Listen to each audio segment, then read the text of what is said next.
So I love bread. Bread just doesn't love me. But what bread should we eat? Bread is life.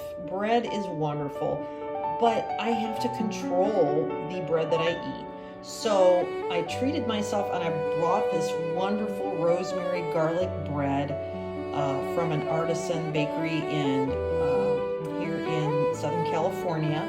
And look it's got unbleached flour, sustainably grown wheat flour. It doesn't have enriched flour. It does not have seed oils. I bought it 2 days ago and it's already going stale.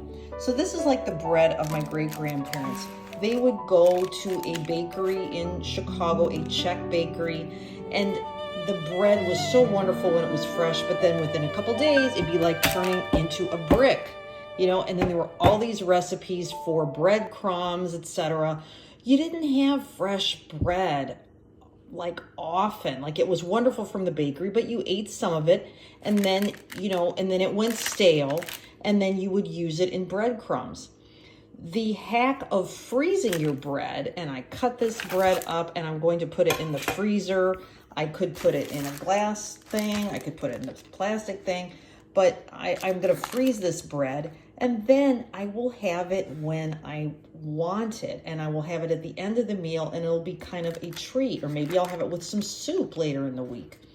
But the idea of having fresh bread instantly available is something new to the 70s. In the 60s, the 50s, the United States had the same amount of bakeries as Europe. And then what happened? In the 70s, we allowed Wonder Bread to take over. We allowed all these industrial breads to become normalized. And then our bakeries go out of business.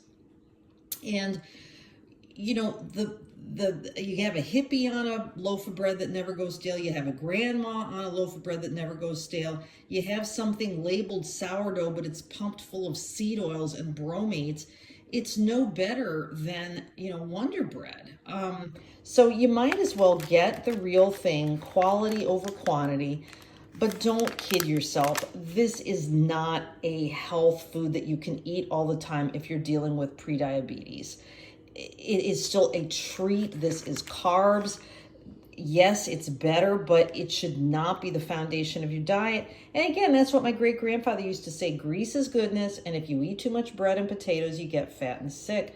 There's no better diet advice than that. And freezing these carbs, I think, does two things. It keeps me from binging on them. And it also does something to the starch, that the starch doesn't hit your bloodstream so quickly. The starch is is sort of chemically altered, so it has a slower rise in your blood glucose. And it's really all a game. The game is keeping your blood glucose low. Don't fear the fat. Be positive on the protein and control the carbs. Well, I'm Dr. Sarita. Please like, share, comment, subscribe. Do you freeze your bread? Do you freeze your tortillas? Do you freeze biscuits? The other thing, tortillas too. Tortillas used to be homemade, went stale. They weren't just industrial tortillas everywhere. So, and same with biscuits. These were biscuits, made fresh, and they were made with real ingredients, real wheat, real saturated fat, not a bunch of seed oils. So old is gold. So let's get back to eating the best quality breads and tortillas we can from local manufacturers that go stale, and freeze them. So please like, share, comment, subscribe. Would love to know your thoughts.